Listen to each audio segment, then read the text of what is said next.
Good evening students. 10th ஸ்டூடெண்ட்ஸில் நம்ம last final ரிவிஷனில் இருக்கோம்.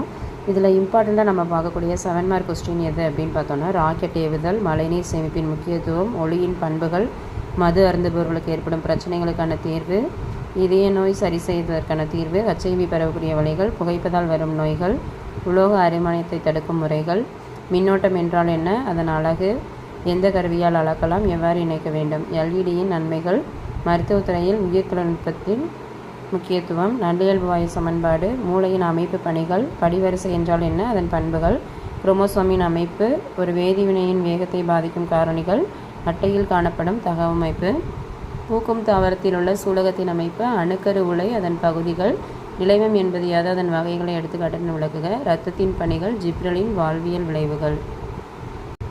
வேறுபாடு கொஸ்டின்னு பார்த்தோன்னா, அதில் இருக்கக்கூடியது எதெல்லாம் முக்கியம் அப்படின்னு பார்க்கும்போது, சோப்பு டிடர்ஜென்ட், மீள்வினை மீளாவினை, இயற்கை கதிரியக்கம், செயற்கை கதிரியக்கம், ஆல்ஃபா பீட்டா காமா, அமைப்பு உறுப்புகள், செயலொத்த உறுப்புகள், புற்றுசல், சாதாரண செல், வகை 1 வகை 2 நீரிழிவு நோய் வேறுபாடு, உட்கலப்பு வெளிக்கலப்பு வேறுபாடு, நிறை எடை, குவிலன்ஸ் குளிலன்ஸ், கிட்டப்பார்வை தூரப்பார்வை, அணுக்கரு பிளவு அணுக்கரு இணைவு, தொடர் இணைப்பு பக்க இணைப்பு, அணு மூலக்கூறு, ஈரம் உறிஞ்சும் சேர்மம், ஈரம் உறிஞ்சி கரையும் சேர்மம், இருவித்தலை தாவரவேர் ஒருவித்தலை தாவரவேர், தமனி சிறை, இயல்பு வாயு நல்லியல்பு வாயு, மின்தடை எண் மின்கடத்தி எண், ஒளி அலை ஒளி அலை.